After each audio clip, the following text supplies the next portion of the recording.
நேயர்களே வணக்கம். நான் உங்கள் மார்ச் சிறப்பு நேர்காணலுக்காக நம்முடன் தமிழ்நாடு தன்னுரிமை கழகத்தின் தலைவர் திரு பழகற்பையா இணைந்திருக்கிறார். வாருங்களோடு பேசலாம். ஐயா வணக்கம். தமிழ்நாடு முதலமைச்சர் விஜய் அவர்கள் சட்டப்பேரவையில் ஒரு பேருரை ஆற்றினார். கவனிச்சிங்களா? எப்படி இருந்தது? சொல்லு.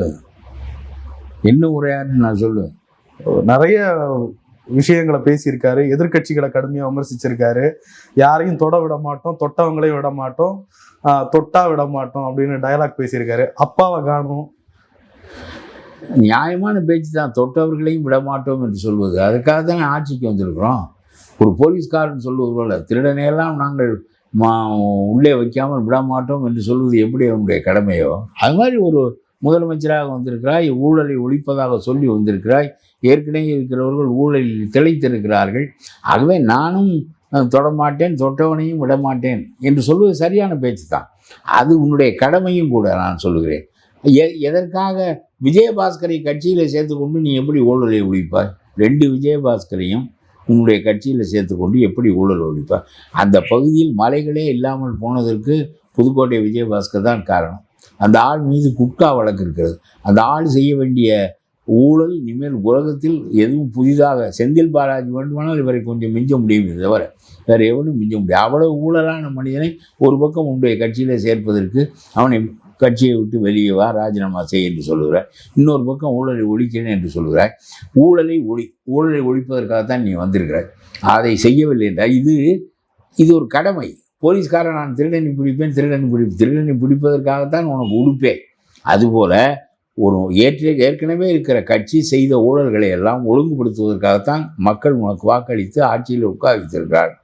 ஆகவே அவர்களெல்லாம் யார் மீது இதுவெல்லாம் KN நேருவின் மீது இன்னமும் அந்த ஆட்சியில் வழக்கு தொடுக்க முடியாது என்று வைத்திருந்தார்கள்.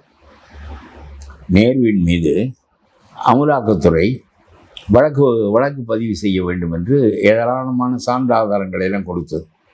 அவர்கள் கையிலே போலீஸ் இருந்த காரணத்தினால் அவர்கள் அந்த வழக்கை பதிவு செய்ய விடவில்லை.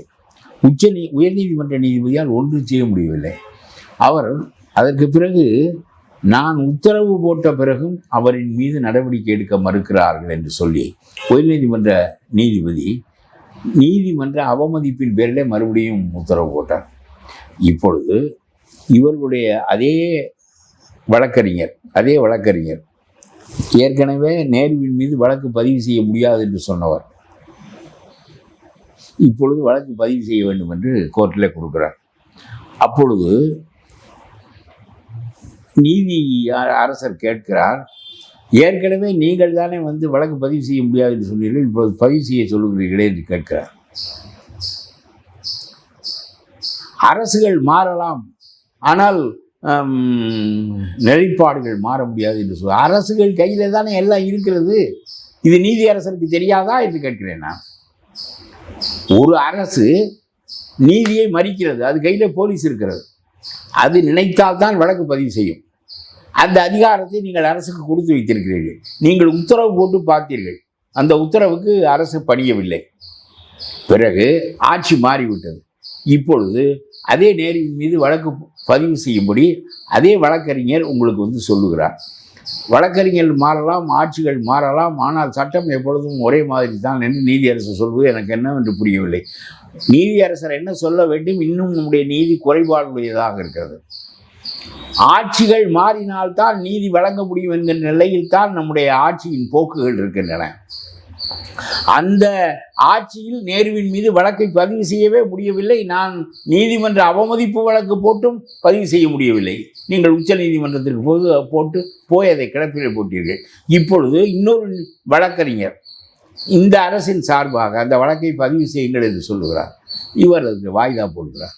நான் கேட்கிறேன், ஒரு நீதி அரசராக சொல்ல வேண்டாமா? நம்முடைய குற்றவியல் சட்டம் போதாதாக இருக்கிறது. இன்னமும் நம்முடைய அரசின் கையில் இருக்கிற அதிகாரத்தை கொண்டு நீதி வழங்கப்படாமல் தடுக்க முடியும் என்கின்ற நிலைதான் இருக்கிறது என்று ஒரு நீதி அரசரால் சொல்ல முடியவில்லை என்று நான் சொல்லுகிறேன். நீங்கள் அதை திருத்த வேண்டும் என்று நான் சொல்லுகிறேன். அந்த போலீஸ் துறை முதலமைச்சர் விரும்பினால்தான் வழக்கு பதிவு செய்யும் என்றால், முதலமைச்சர் விரும்புகிற செலக்டிவாக குற்றவாளிகளை கையாளுவார். இவர் மீது வழக்கு போடும், இவர் மீது போட வேண்டாம், இவரை மடக்கி வை, அவரை மடக்கி வை.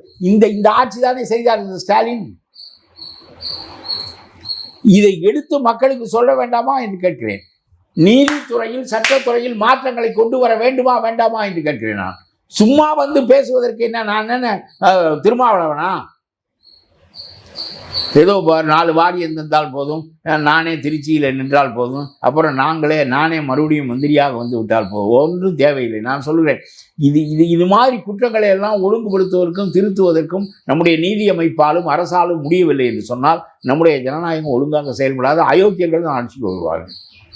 இதை ஒரு முதலமைச்சருக்கு, நம்முடைய இப்பொழுது இருக்கிற முதலமைச்சருக்கு ஒன்றும் புரியாது. அவருக்கு தெற்கு தெரியாது, வடக்கு தெரியாது. எழுதி வைத்ததை படிக்கின்ற முதலமைச்சர், எழுதி வைத்ததை படிக்கின்ற எதிர்கட்சி தலைவர், இது ரெண்டும் சேர்ந்து இது என்ன விளங்கும்? போன ஆட்சி காலத்துல இதே தான் சொன்னீங்க. என்ன சொன்னேன்? முதலமைச்சருக்கு ஒன்றுமே தெரியாது, முதலமைச்சர் அயோக்கியத்தனமாக செயல்படுகிறார் என்று சொன்னேன். ஒரு KN நேருவின் மீது வழக்கு பதிவு செய்ய முடியாது என்று சொல்லுகிறவர் விவரம் தெரியாதவர்கள், அயோக்கியத்தனமானவர். நான் சொல்வதனுடைய பொருளை உனக்கு புரிந்து கொள்ள தெரியாது, பேசுவதை வாங்கிக் கொள்ள வேண்டும். ஒரு KN நேருவின் மீது வழக்கு பதிவு செய்ய முடியாது என்று ஒரு அரசு சண்டித்தனம் செய்கிறது. இப்பொழுது இருக்கிற அரசு கொடுத்தால் நீதி அரசு சொல்லுகிறார், என்ன ஆட்சிகள் மாறும் அதனாலே என்ன என்று கேட்கிறார். இன்னமும் ஒரு ஆட்சி மாறுகின்ற போது, ஒரு ஆட்சி இருந்தால் வழக்கு பதிவாகாது, இன்னொரு ஆட்சி வந்தால் வழக்கு பதிவாகும் என்ற நிலை இருந்தால் அது சட்டத்திற்கு மாட்சிமை தராது, அது நீதிக்கு மாட்சிமை தராது. அந்த ஜனநாயகம் வெட்டி ஜனநாயகம். அவ்வளவு அயோக்கியத்தனமாக 5 ஆண்டுகளும் ஆண்டார்கள். அவ்வளவு பேரையும் பிடித்து உள்ளே வைப்பதற்கு உனக்கு என்ன கொள்ளை? தொட்டவனையும் விடமாட்டேன் என்று இந்த சடுகுடு பாடிக்கொண்டிருக்கிறாயே தவிர, பாடி வந்தேன் என்று சடுகுடு தான் பாடுகிறாயே தவிர, பிடித்து 4 பேரை உள்ளே வைத்து இந்த அயோக்கியத்தனங்கள் மீண்டும் நடக்கக்கூடாது என்று சொல்லி இன்னமும் தாசில்தார் அலுவலகத்தில் காசு வாங்குகிறான். கீழே இருக்கிறவன் நான் காசு வாங்குகிறேன். இந்திரா காந்தி வந்தார், எமர்ஜென்சியை கொண்டு வந்தார். அறிவித்த அன்றைக்கு மறுநாள் எல்லாரும் 10 மணிக்கு அலுவலகத்தில் இருக்கான். 9:48 ரயில் சரியாக புறப்படுகிறது. எவனும் லஞ்சம் வாங்கவே பயப்படுகிறான். எனக்கு தெரியும், இப்படி ஒரு ஆண்டு இருக்குது. எந்த அதிகாரியும் மூச்சு விடுவதில்லை, டிரான்ஸ்ஃபருக்கு காசு கேட்பதில்லை. அவர் எமர்ஜென்சியை தான் அறிவித்தார். அந்த சட்டம் எவ்வளவு வேகமாக பாயும் என்கின்ற அச்சம் கீழே வரையிலும் ஏற்பட்டது. விஜயனுடைய ஆட்சியை பற்றிய அச்சம் கீழே ஏற்பட்டிருப்பதாக எனக்கு தெரியவில்லை. மேலேயும் ஏன் ஏற்படவில்லை என்றால், நீ வாயாலேயே பேசிக்கொண்டிருக்கிறாய். சும்மா தீர்த்து விட்டேன் என்ன தீர்த்தாய்? மக்களாக தாங்க முடியாமல் 50 ஆண்டுகளாக இந்த ஊழலிலேயே தவிக்கிறோம் என்று அது எவனோ ஒருத்தனை கொண்டு வந்து வைக்க வேண்டும் என்று உன்னை வைத்தார்கள். நீ வருவாய் என்று உனக்கும் தெரியாது, நீ வெற்றி விடுவாய் என்று ஸ்டாலினுக்கும் தெரியாது, எடப்பாடிக்கும் தெரியாது, நாட்டில் இருக்கிற அரசியல் திறனாய்வாளனுக்கும் தெரியாது. ஏனென்றால் இந்த மக்கள் மாற்றி அவர் இல்லாவிட்டால் இவர் இல்லாவிட்டால் அவர் என்று தானே வாக்களித்து பழக்கப்பட்டிருக்கிறார்கள். அதுதான் மறுபடியும் நடக்கும். இவருக்கு கட்சியும் இல்லை குச்சியும் இல்லையே என்று நினைத்தார்கள். கடைசியில் எவனோ ஒருவன் வந்து தொலைக்கட்டும், முதலில் இவர்கள் வெளியேறட்டும் என்று கருதி மக்கள் வாக்களித்தார்கள். அதை திமுகவும் புரிந்து கொள்ளவில்லை, அதிமுகவும் புரிந்து கொள்ளவில்லை என்பது என்னுடைய கருத்து. எத்தனை கமிட்டி போட்டு நீ ஆராய்ந்து கொண்டிருக்கிறாய்? ஸ்டாலினை கேட்கிறேன். பூத் கமிட்டி இல்லை, பூத் கமிட்டிக்கு போடுவதற்கு ஏஜென்ட் இல்லை, எப்படி ஜெயித்தார்? இது ஒரு கேள்வி. அப்புறம் ஓட்டு கேட்க போவதற்கு ஆள் இல்லை, எப்படி ஜெயித்தார்? சின்னத்தை வந்து சொல்வதற்கு ஆள் இல்லை, எப்படி ஜெயித்தார்? இதெல்லாம் பேச்சு. உன்னுடைய ஊழலினுடைய வெறுப்பு கங்கு கரை காணாமல் இருந்த காரணத்தினால் அவர் ஜெயித்தார். இந்த முறை 234 இந்த தகுதி விஜயகாந்துக்கு இல்லை, முழுவதும் ஆள் நடத்துவதற்கு. அதற்கு முன்னால் எந்த கட்சிக்கும் இல்லை. 10 கட்சி கூட்டணி சேர்ந்தார்கள், அவர்களும் வலுவாக இல்லை, மாற்றாக அமைவார்கள் என்கின்ற நம்பிக்கையை விஜயகாந்தால் ஏற்படுத்த முடியவில்லை. ஆகவே விஜய் பெருவாரியான மக்களை ஈர்த்தார். சரி போதும், இந்த ஆள் போடுகிறார், பார்ப்போம், முதல்ல இவனை வெளியேற்றுவோம், பிறகு அந்த ஆள் கையில் கொடுப்போம் என்று மக்களாக பார்த்து அதை உன் கையில் கொடுத்தார்கள். சரி, ஊழல் செய்ய மாட்டேன் என்று சொல்வது சரி, ஊழல் செய்தவனையும் விடமாட்டேன் என்று சொல்வது மெத்த சரி. செய்யவில்லையே. அவ்வளவு பேர், செந்தில் பாலாஜி மீது வழக்கு, இவர் மீது வழக்கு, அனிதா ராதாகிருஷ்ணன் மீது வழக்கு, பொன்முடி மீது 3 ஆண்டு தண்டனை, நிறுத்தி வைக்கப்படும், எல்லாம் அவ்வளவு ஒருத்தன் யோக்கியம் இந்த திமுகவில். செய்தால் நீ செய்ய வேண்டும் என்று ஏன் நான் சொல்லுகிறேன் என்றால், நாட்டிலே அத்தகைய அச்சம் ஏற்பட்டால் தான் எல்லாமே ஒழுங்குக்கு வரும். அந்த அதிகாரிகளை தான் கூப்பிட்டு உட்கார வைத்திருக்கிறாய், தப்பான ஆள்களை வைத்துக் கொள்கிறாய், முட்டாள்களை ஆலோசனைக்கு வைத்துக் கொள்கிறாய், சினிமாவுக்கு பிஏயா இருந்தவனை அரசியல் ஆலோசகனாக வைத்துக் கொள்கிறாய். என்ன நீ நாடாளுவாய்? உனக்கு தெரியவே நான் என்ன விரும்புகிறேன் என்றால் ஊழலற்ற ஆட்சி இந்த நாட்டுக்கு வர வேண்டும் என்று விரும்புகிறேன். அதை மக்கள் தந்திருக்கிறார்கள் என்பதிலே மகிழ்கிறேன். இந்த அயோக்கியர்கள் ஒழிக்கப்பட வேண்டும் இவர்களின் மீது. அப்புறம் வேலுமணி எதற்கு கூப்பிட்டு வேலுமணி இவருக்கு ஒரு கும்பிடு போடுவதற்கு, விஜய்க்கு கும்பிடு போடுவதற்கு 3 முறை சட்டமன்றத்தை சுற்றி வந்தாராம். வந்து ஒரு கும்பிடு போட்டாராம். இவருக்கு பரமபதம் கிடைத்தோடும் இனிமேல். இதெல்லாம் வழக்குகளுக்கு அஞ்சுகிறார்கள். போடு, வேலுமணி மீது போடு, இந்த விஜயபாஸ்கர்களின் மீது போடு, குவாரிகளை எல்லாம் அடைக்கிறேன்னு சொல்ல எவன் மீது வழக்கு போட்டாய்? குவாரிகளை அடைத்ததற்கு காரணம் அளவுக்கு அதிகமாக நீங்கள் எடுத்தீர்கள் என்பது அது உங்களுக்கு தெரிந்திருக்கிறது. எவன் எடுத்தான்? கடைசியாக இருந்த கான்ட்ராக்டர் யார்? அவன் மீது ஏன் வழக்கில்லை? அதற்கு உதவி செய்த அதிகாரி ஏன்? அவன் மீது ஏன் வழக்கில்லை? நான் தொட்டவனையும் விடமாட்டேன் என்று சொல்லுகிறாய், தவிர தொட்டவனை ஒருவனையாவது நீ தொட்டாயா என்று எங்களுக்கு தெரியவில்லையே. இன்றைக்கு கவனிச்சிங்களா? என்ன? ஏவா வேலுவுக்கு சொந்தமான இடங்கள்லாம் ரைடு, லஞ்ச ஒழிப்புத்துறை ரைடு.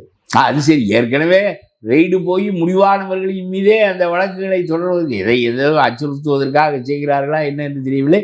ஏவா வேலுனுடைய முழு சொத்தையும் எடுத்துக்கொண்டாலும் மக்கள் மகிழ்வார்களே தவிர, ஏனென்றால் ஒரு கண்டக்டராக இருந்தவர் அடைந்த சொத்தினுடைய அளவு அவர் வீட்டுக்கெல்லாம் ரெய்டு போவதை தவிர வேறு என்ன வேலை லஞ்ச ஒழிப்புத்துறைக்கு நீ பண்ண மாட்டீர்களே. உன்னுடைய கட்சியில் பாதி பேர் இருக்கிறானே, தப்பானவனையெல்லாம் உன்னுடைய கட்சியில் சேர்த்துக் கொள்கிறாயே. விஜயபாஸ்கருக்கு என்ன வேலை உன் கட்சியில்? சிவி சண்முகத்துக்கு என்ன வேலை? வேலுமணி எதற்கும் உனக்கு கும்பிடு விடுவதற்கு சட்டமன்றத்தை சுற்றி வருகிறார். எல்லாம் வழக்குகள் தான். வேண்டும் என்கின்றவர்களின் மீது வழக்கு போடுவது, வேண்டாம் என்கின்றவர்களை நாம் விட்டு வைப்பது, நம்முடைய கட்சியிலேயே சேர்த்துக் கொள்வது. உங்களுடைய செங்கோட்டையனே என்ன பெரிய பரம யோக்கியரா? அவர் வைத்திருக்கிற சொத்துக்கள் எல்லாம் பாரம்பரியமாக வந்த சொத்துக்கள் தானா? ஆனால் நான் என்ன, உன்னோடு சேர்த்து கொண்டால் அவர்கள் தூய யோவான்களாக ஆகிவிடுவார்களா கேட்கிறேன். தூய யோவானாக வாழ்ந்துதான் தூய யோவானாக ஆக முடியுமே தவிர, உன்னோடு சேர்ந்தவனெல்லாம் தூய யோவானாக ஆகிவிடுவானா? அந்த பக்கம் இருந்தால் அவனெல்லாம் அயோக்கியனா? உன் கட்சிக்கு வந்து விட்டால் அவனெல்லாம் யோக்கியனா? இந்த விஜயபாஸ்கர் கட்சியில் சேருவதற்கு ஒரு 500 லாரிகள் வருமா? காசு வைத்திருக்கிறாய், கல்குவாரியில் அடித்த காசு ஊருக்கு கொடுத்தால் வருகிறான். அவனெல்லாம் அடுத்த கட்சியில் இருப்பானோ இருக்க மாட்டான், யாருக்கு தெரியும்? காசுக்கு கூட்டி வருகிற ஆள்களை வைத்துத்தான் நீங்கள் அரசியல் நடத்தினீர்கள். தலைக்கு 500 ரூபாய் கொடுத்தால் லாரியில் வந்து ஏறி இறங்கி போவதற்கு அவனுக்கு என்ன வலிக்கிறது? எல்லாரும் வருவான்ல. உடனே 50 லட்சம் பேரை அதிமுகவிலிருந்து கூட்டி வந்து விட்டார். இது எல்லாம் என்ன அரசியல் என்று நடத்துகிறீர்கள் என்று கேட்கிறேன். வந்தோமா, ஆட்சியில் உட்கார்ந்தோமா, நேர்மையான அதிகாரிகளை மேலே போட்டு கீழே வரையிலும் ஒழுங்குபடுத்து. ஒரு தப்பான ஆள் கீழே தாசில்தாரர்கள் இருக்கக்கூடாது. நீ வாயால் சொல்லிக்கொண்டே இருக்கிறாயே தவிர இன்னமும் அது கீழ்மட்டத்துக்கு போய் சேரவில்லை. சும்மா இந்த மின்சாரத்தையே உன்னால் தடை இல்லாமல் வழங்க முடியவில்லையே.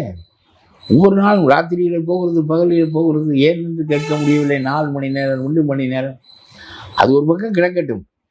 தீர்த்து விட்டேன் ஊழலை தீர்க்க வேண்டும். நான் சொல்லுகிறேன், கொஞ்சம் விட்டு வைத்து நான் பேசுவதற்கு காரணமே, மீண்டும் அந்த திமுக வருவதற்கு பதிலாக ஒருவன் கடைந்தெடுத்த அயோக்கியம், அவன் வந்தால் நாட்டை சுரண்டி சாப்பிட்டு விடுவானே என்று அஞ்சுகிறோம். இன்னொருவன் முட்டாளாக இருந்தால் இவன் எப்படி அதை தீர்ப்பான்?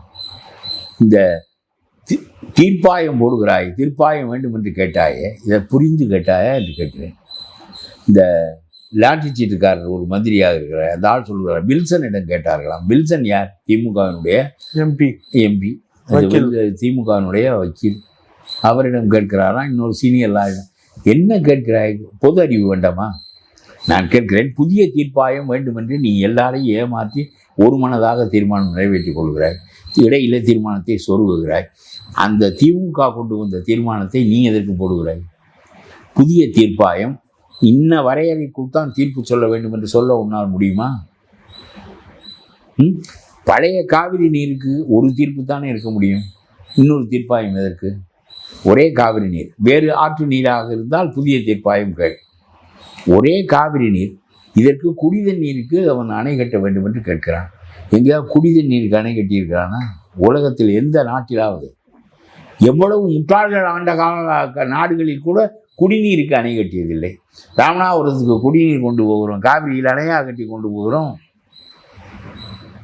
திருப்பத்தூருக்கு, சிவகங்கைக்கு, ராமநாதபுரத்துக்கெல்லாம் காவிரி தண்ணீர் முக்கொம்பு தண்ணீர் வருகிறது. அதை நாம் குழாய் வழியாக கொண்டு போவோம். தண்ணீர் வேண்டுமென்றால் குழாய் வழியாக பெங்களூருக்கு கொண்டு போவோம். உனக்கு வழங்கப்பட்ட நீரிலிருந்து எடுத்து கொண்டு போ. நாங்கள் ராமநாதபுரத்துக்கு கொண்டு போவது போல நீ பெங்களூருக்கு கொண்டு போ. இதற்கு எதற்கு அணை கட்டுகிறாய்? நாம் இங்கிருந்து கேட்கின்ற கேள்வி, இந்தியா முழுவதும் இவ்வளவு முட்டாள்களாக கர்நாடகத்தில் இருக்கிறானே என்று நினைக்க வேண்டாமா? சும்மா கையையும் காலையும் ஆட்டிக்கொண்டே இருந்தால் சரியாக போய்விட்டதா என்று கேட்கிறேன். புதிய தீர்ப்பாயம் அவன் புத்தி இல்லாமல் புதிய தீர்ப்பாயம் வேண்டும் என்று கேட்கிறான். புதிய தீர்ப்பாயம் எதை குறித்து ஆராய வேண்டும் என்று வரையறுக்க உன்னால் முடியுமா? ஏனென்றால் அது நீதிபதிகளை கொண்ட அமைப்பு. அவன் பழைய தீர்ப்பாயத்தில் சிலவற்றை திருத்துகிறேன் என்று சொன்னால் நமக்கு அந்த தீர்ப்பினால் நமக்கு பெரிய சாதகமாக அந்த தீர்ப்பு அமைந்தது என்று சொல்ல மாட்டேன். 178 டிஎம்சி தான் தந்தார்கள். 210 டிஎம்சி நமக்கு உண்மையிலே தந்திருக்க வேண்டும். 2 பங்கு நீரை எப்பொழுதும் நாம் தான் பயன்படுத்தி இருக்கிறோம். காவிரி பாய்கின்ற அளவில் 2 பங்கு நிலம் நம்முடைய மண்ணில் இருக்கிறது. 1 பங்கு நிலம் தான் அவனுக்கு இருக்கிறது. அவன் மேட்டில் இருக்கிறான் என்பது ஒன்றை தவிர. ஆகவே இந்த தலைக்காவிரியே நம்முடைய பகுதியைச் சேர்ந்தது தான். கூர்கு பகுதி தமிழ்நாட்டைச் சேர்ந்தது தான். காங்கிரஸ்காரன் காலத்தில் அநியாயமாக நம்முடைய இடங்களை எல்லாம் வெவ்வேறு ஆள்களுக்கு தூக்கி கொடுத்ததனுடைய விளைவாக கூர்க்கு மாவட்டத்தை இழந்தோம். அதனால் தலைக்காவிரி இழந்தோம். இல்லாவிட்டால் காவிரி புறப்படுகின்ற இடம் நம்முடைய மண்ணாக இருக்கும், சுற்றி வருகிற இடம் கர்நாடகமாக இருக்கும், மீண்டும் நுழைகின்ற இடம் தமிழ்நாடாக இருந்திருக்கும். எல்லாமே தவறாக போனது. அன்றைக்கு காங்கிரஸ்காரனுக்கு இந்த சென்ஸ் இல்லை. அது ஒரு பக்கம் இருக்கட்டும். நீ இந்த புதிய தீர்ப்பாயம் வேண்டும் என்று அந்த ஆள் சொன்னார் என்று கேட்டுக்கொண்டு நீ பேசுகிறாயே, அவரும் எழுதி வைத்து படிக்கிற ஆள், நீயும் எழுதி வைத்து படிக்கிறாள். அவர் யோசனை சொல்லி நீ கேட்டு உன்னுடைய முடிவு தமிழ்நாட்டு மக்களின் நலனை பாதிக்கும் என்பதனால் நான் கடுமையாக சொல்லுகிறேன். புதிய தீர்ப்பாயம் இன்னென்ன வகையில் தான் ஆராய வேண்டும், இன்னென்னவற்றை மட்டும்தான் ஆராய வேண்டும், இதற்கு மட்டும்தான் தீர்ப்பு கொடுக்க வேண்டும் என்று சொல்ல உன்னால் முடியுமா? அந்த தீர்ப்பாயம் பழைய தீர்ப்பாயத்தின் சில தீர்ப்புகளை மாற்றி சொல்வதற்கோ திருத்தி சொல்வதற்கோ முயலுமானால் அதனால் நமக்கு வருகின்ற பாதகத்துக்கு யார் பொறுப்பு? It will undo everything. உனக்கு தெரியாது. எதிர்கட்சி 2 பேரும் எழுதி வச்சு படிக்கிறாள். உங்கள் கையில் நாடு மாட்டி கொண்டு விட்டது. சொந்த யோசனை இல்லை, சொன்னால் புரிவதில்லை. அதிகாரிகளுக்கு விளக்கு தெரியும். அதிகாரியிடம் கேட்டால் தகுதியான அதிகாரியை வைத்துக் கொள்ள வேண்டும். நீ சினிமாவுக்கு பிஏஆக இருந்தவனை கொண்டு வந்து அரசியலுக்கு ஆலோசகனாக வைத்திருக்கிறாய். முதலில் சோசியனை வைத்தார். ஏண்டா சோசியனை வைத்தார் என்று கேட்டால் அதுக்கப்புறம் சினிமாவுக்கு பிஏஆக இருந்தவனை அரசியல் ஆலோசகனாக வைத்திருக்கிறாய். இந்த நாட்டு மக்களுடைய 7.5 கோடி மக்களோடு தலைவிதியோடு நீங்கள் விளையாடுகிறீர்கள் என்று நான் சொல்லுகிறேன். 7.5 கோடி மக்களின் தலைவிதி. நாளைக்கு இந்த மோடி பாராளுமன்ற இடங்களை குறைப்பதற்கும் 800 இடங்களாக அதை பெருக்குவதற்கும், அதனால் நமக்கு 49 இடம் வரும். உத்தரப்பிரதேசத்துக்கு 140 இடம் வரும். இதுதான் நமக்கு 10 இடம் கூட வரும். ஏனென்றால் 800 பேராக ஆக்கப் போகிறார். 500 சொச்சம் பேர் இருக்கிற பாராளுமன்றத்தை 800 சொச்சம் பேராக ஆக்குகின்ற போது நமக்கு 10 பேர் கூட வரும். ஆனால் உத்தரப்பிரதேசத்துக்கு 150 பேர் வரும். ஆக India that is Bharat that is Uttar Pradesh என்பதுதான் உறுதியாக போகிறது. அதை எதிர்த்து நிற்பதற்கு நீ போதுமா? கோடரி வைத்து வெட்ட வேண்டிய மரத்தை வெறும் பிச்சுவா கத்தியை வைத்து வெட்ட முடியுமா? நீ போதுமா? உன்னிடம் தமிழ்நாட்டு மக்களின் நலன் பாதுகாப்பாக இருக்குமா என்று நான் கவலைப்படுகிறேன். நீ ஊழலை ஒழிக்க வேண்டும் என்று நான் விரும்புகிறேன். உனக்கு உறுதியாக உனக்கு உதவ வேண்டும் இந்த திமுக காரர்கள் மறுபடியும் இந்த அரியணை ஏறினால் நாட்டை தாலுகாவாக பிரித்து விட்டுவிடுவார்கள். அவ்வளவு பேரும் சிறைக்கு போக வேண்டும். மந்திரி சபையிலே திமுக மந்திரி சபைக்கு இன்னும் கொஞ்சம் புழல் சிறையை விரிவாக கட்டி இவர்கள் பூராவையும் கொண்டு போய் அங்கு வை. எதற்கும் உனக்கு உறுதி இல்லையே. இன்னொரு ஊழல் பிடித்தவனை எல்லாம் கூட்டிக் கொண்டு வந்து கட்சியில் வைத்துக் கொள்கிறாய். அப்புறம் ஒரு ஊழல் பிடித்தவனுக்கும் இன்னொரு ஊழல் பிடித்தவனுக்கும் வேறுபாடு உனக்கு உண்டு என்று சொன்னால் நீ எப்படி ஊழலை ஒழிப்பாய்? விஜயபாஸ்கர்கள், வேலுமணிகள் உனக்கு வேண்டும். ஆனால் இந்த செந்தில் பாலாஜிகள், KN நேருக்கள் உனக்கு வேண்டாம். அது என்ன அயோக்கியத்தனத்தில்? பாம்பில் என்ன, நச்சு பாம்புகளிலே என்ன வேறுபாடு? என்ன, எந்த பொந்து கொண்டு வந்தால் என்ன? எல்லா பொந்தையும் வெட்டு, எல்லா பாம்புகளையும் அழி. அந்த அது உனக்கு ஒரு தெளிவில்லை என்று சொல்கிறேன். நீ அரசியலுக்கு வர வேண்டும் என்று நினைத்தவன் இல்லை. பொது வாழ்க்கை நான் 25 வயதில் கருத்துக்கள் உந்திய காரணத்தினால் ஜனநாயகத்திற்கு ஆபத்து, இந்தியாவுக்கு ஆபத்து என்று காமராஜ் சொன்னபோது அவர் சொன்ன ஒரு கருத்து என்னை 25 வயதில் என்னை அரசியலுக்கு வர வைத்தது. நான் 10 தடவை சிறைக்கு போயிருக்கிறேன். காமராஜர் சொன்னார், நான் இந்தியா சுதந்திரமாக விடுதலை அடிமைப்பட்டு கிடக்கின்ற போது நாம் வீட்டிலே நம்முடைய சொந்த வேலைகளை பார்த்து கொண்டிருப்பது தேவையற்றது என்று சொல்லி என்னுடைய தாயிடம் சொல்லாமல் நான் புறப்பட்டு வந்து விட்டேன். மணந்து கொள்ளவில்லை. 10 ஆண்டுகள் சிறையில் இருந்தேன். வாழ்க்கை வயது ஏறிவிட்டது. இனிமேல் எதற்கு திருமணம் என்று ஒதுங்கிவிட்டேன். நாடு அடிமைப்பட்டு கிடக்கிற போது நாம் என்ன ஒரு கடை வைத்து 10 ரூபாய் சம்பாதிப்பது என்ற வாழ்க்கையை விட்டு வந்தேன். ஒரு முறை சுதந்திர போராட்டத்தில் ஈடுபட்டேன். சுதந்திரம் கிடைத்து விட்டது. இனிமேல் சுதந்திரத்தை இந்த மக்கள் அனுபவிப்பதற்கு நாம் துணையாக இருக்க வேண்டும் என்று நான் நினைத்தேன். இன்னொரு முறை சுதந்திரத்தை இழக்கப் போகின்றோம் என்றும், இன்னொரு சுதந்திர போராட்டத்தில் நான் பங்கு கொள்ளப் போகிறேன் என்றும், முன்பு காலத்தில் வெள்ளைக்காரன் சுதந்திரத்தை பறித்தான் என்றும், இப்பொழுது சொந்த நாட்டுக்காரியே இந்த சுதந்திரத்தை பறிக்கப் போகிறாள் என்றும் நான் அறிந்திருக்கவில்லை. நான் என்னுடைய பிறப்பிற்குள் 2 முறை சுதந்திர போராட்டத்திற்கு போராட வேண்டியவனாக ஆகிவிட்டேன் என்பது என்னுடைய மனதை நோகச் செய்கிறது என்று அவர் சொன்னாரே. அந்த 4 வாக்கியங்களை கேட்டு நான் பொது வாழ்க்கைக்கு வந்தேன். உனக்கு இந்த மாதிரி எந்த தூண்டுதலும் இல்லாமல் சினிமாவிலே உச்சத்தை அடைந்து விட்டோம், அரசியலிலே உச்சத்தை அடைந்து விட்டால் வாழ்க்கை என்பது மனித வாழ்க்கையின் பெரிய வெற்றி. என்ன வெற்றி? சாவுதான் நம்மை வெல்கிறது. எது வெற்றி? முதலமைச்சராவது வெற்றியா, தலைமை அமைச்சராவது வெற்றியா, ட்ரம்ப் ஆவது வெற்றியா? சாவுதான் நம்முடைய வாழ்க்கையை வெற்றி கொள்கிறது. என்ன வெற்றி?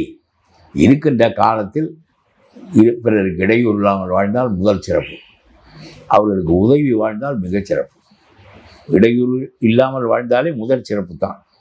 பிறருக்கு உதவி வாழ முடியும் என்றால் அது மிகுந்த சிறப்பு. அவ்வளோதான். இதில் முதலமைச்சராக இருக்கின்றவனுக்கும் இந்த வீதி கூட்டுகிற தோட்டிக்கும் பெரிய வேறுபாடு ஒன்று கிடையாது. அதை ரொம்ப அழகாக அன்டு திஸ் லாஸ்டில் சொல்லுவான் பெரிய பேரறிஞன். காந்தியை கவர்ந்த நூல் அந்த அன்டு திஸ் லாஸ்ட் என்பது.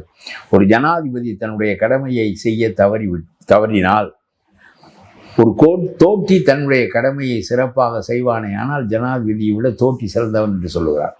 And this last. இது காந்தியை கவர்ந்த சிந்த நூல். சிந்திக்க வேண்டும், படிக்க வேண்டும், யோசிக்க வேண்டும். சினிமாவில் இருக்க பிஏ எல்லாம், சினிமாவில் கால் சீட்டு வாங்குவதற்கு வச்சிருக்க பிஏ எல்லாம் கொண்டு வந்து அரசியல் ஆலோசனை ஆக்குகிறாய். 7.5 கோடி மக்களின் தலைவிதி என்ன ஆகுமோ என்று அஞ்சுகிறேன் நான். இன்னொரு தீர்ப்பாயம் வேண்டும் என்று கேட்கிறாய். ஒரு யோசனை இல்லாமல் கேட்கிறாய். ஏமாற்றி ஒருமனதாக தீர்மானம் நிறைவேறிவிட்டது என்று எடப்பாடி விளக்கு எதிர்ப்பு தெரிவிக்கிறார். இந்த தீர்ப்பாய தீர்மானத்தை இடையிலே சொல்கிறீர்கள். இதை நாங்கள் ஒப்புக்கொள்ளவில்லை. நாங்கள் எல்லாரும் கை தூக்குவது ஒரு மனதாக கர்நாடகாவுக்கு எதிர்ப்பு தெரிவிக்க வேண்டும் என்பதற்காகவே தவிர, இப்படி இடைவெட்டிலே புதியவற்றையெல்லாம் நீ சேர்த்தால் இந்த கருத்து நம்முடைய நாட்டுக்கு பாதகமானது என்று எடப்பாடிக்கு சொல்ல தெரிந்தது. உனக்கு தெரிந்ததா? ஸ்டாலினுக்கு தெரிந்ததா? சொன்னார் இது பாதகமானது. அதற்கு பிறகு பைய கம்யூனிஸ்ட் சொல்லுகிறான். அதற்கு பிறகு பைய அன்புமணி சொல்லுகிறார். அதற்கு பிறகு விவசாய சங்கங்கள் சொல்லுகின்றன. அவர்கள் அறிந்தவர்கள் சொல்லுகிறார்கள். எதற்காக நான் சொல்லுகிறேன் என்றால், இதை பற்றி விவாதிக்கவே சட்டமன்றத்தில் விடவில்லை. சபாநாயகர் சொல்கிறார், ஏகமனதாக தீர்மானம் நிறைவேறிவிட்டது, ஆகவே இனிமேல் அதை விவாதிக்க முடியாது என்று சொல்கிறாய். நாட்டினுடைய தலைவிதியை உன் கையில் கொடுத்து வைத்திருக்கிறார்கள். உன் கையில் கொடுத்து வைத்திருக்கிற சுத்தியலை கோவித்து விவாதிக்க வேண்டுமா வேண்டாமா? 2வது தீர்ப்பாயம் நாட்டினுடைய தலைவிதியை மாற்றி அமைக்கும். 2வது தீர்ப்பாயத்தினுடைய வரைமுறைகள் என்ன என்று சொல்ல உன்னால் முடியுமா? அந்த நீதிபதிகள் கேட்பார்களா? முதல் தீர்ப்பாயத்தில் போராடி நாம் பெற்ற வெற்றிகளை, போராடி நாம் பெற்ற நன்மைகளை நாம் இழந்துவிட வேண்டிய நிலை ஏற்பட்டால் கடைசியில் காவிரி நமக்கே இல்லாமல் போய்விடும். ஒரே கேள்விதான், குடிநீருக்கு எதற்கு அணை கட்டுகிறாய்? நீயே சொல்லுகிறாய், சட்டமன்றத்தில் படிக்கிறாய், மைய அரசும் கர்நாடக அரசும் சேர்ந்து கொண்டு சதி செய்கிறது என்று சொல்லுகிறாய். சதி செய்கிற அரசை எதிர்த்து மக்களை திரட்ட வேண்டாமா கேட்கிறேன் நான். நீ இதை தீர்ப்பாயத்துக்கு போய் தீர்த்து விடுவாயா? தீர்ப்பாயத்திற்கு மோடி பயந்து விடுவாரா? வாட்டர் கமிஷன் அவர் நியமித்த ஆள் தானே. வாட்டர் கமிஷன் நீ வரைவு திட்டத்தை கொண்டு வந்து தா என்று கேட்கிறான். இது சதி என்று நம்முடைய புஷி ஆனந்த் சொல்லுகிறார். அவர் அது எல்லாம் எழுதி படிக்கிற கேஸ் அவ்வளோதான். ரொம்ப லாட்ரி சீட்டுக்காரனெல்லாம் மந்திரியாக ஆகிவிட்டான் இந்த நாட்டில். அதுவே கொடுமை. நல்ல தொழில் இல்லை லாட்ரி சீட்டு என்பது, கேவலமான தொழில் என்பது என்னுடைய கருத்து. கேஸ் வரும் பாத்துக்கோங்க, கேஸ் வரும் பாத்துக்கோங்க. கேஸ் எல்லாம் வரட்டும், என் நாட்டில் நல்லதுக்கு தானே கேஸ் போடுவீர்கள். வேற என்ன அயோக்கியத்தனத்துக்கு கேஸ் போட்டால் நீங்களே தான் எப்படி மந்திரி ஆவீர்கள்? அது கிடக்கட்டும், அதை பற்றியெல்லாமா என்ன நாடே சிறையாகத்தான் இருக்கிறது. அதில் என்ன அந்த 10 அடி சிறை என்ன பெரிய சிறை? சொன்னான் ரொம்ப ஒரு பெரிய அறிஞன் சொன்னான், அமெரிக்காவே சிறையாகத்தானே இருக்கிறது, இதில் என்ன 10 அடி சிறையில் இருந்தால் என்ன என்று கேட்டான். அவன்தான் சிவில் டிசோபீடியன்ஸ் என்ற நூலை எழுதியவன். ஒவ்வொருத்தரும் எழுதியதும் காந்திக்கு மண்டையில் போய் இறங்கி காந்தி நாட்டின் இந்தியாவின் தலைவிதியை மாற்றி விட்டார். எல்லாம் நம்ம அதிகபட்சம் தினத்தந்திக்கு மேலே படித்ததில்லை வாழ்க்கையில். அப்புறம் ஒரு முதலமைச்சருடைய சிந்திக்கிற திறன் எவ்வளவுக்கு இருக்க வேண்டேன். இந்த தீர்ப்பாயத்துக்காக நான் இவ்வளவு கோபமாக சொல்கிறேன். சும்மா தீர்த்தேன் என்று சொல்லாதே. எண்ணத்தை தீர்த்தால் ஊழல் தீர்ந்து விட்டதா? அடிமட்டம் வரையில் புறையோடி கிடக்கிறது. இந்திரா காந்தி போல கடுமையாக எமர்ஜென்சி கொண்டு வந்தவுடன் நாடு ஒடுங்கியது போல ஒடுங்க வேண்டும். நீ செயல்படுகிறா என்றவுடன் அலற வேண்டும். நாடு அலறவில்லை. ஒரு மந்திரியும் பிடித்து உள்ளே வைக்கவில்லை. சும்மா வேண்டாதவனையெல்லாம் ஏவா வேலுவை மிரட்டி அப்புறம் இந்த குட்கா விஜயபாஸ்கரை சேர்த்து கொள்வது என்பது பெரிய நீதியான ஆட்சியோ? சிரிப்பான், துப்புவான், வரலாறு காரி துப்பும். நான் சொல்லுகிறேன். நிச்சயமாங்க, நிறைய விஷயங்களை போய் கூட ரொம்ப நன்றிங்க.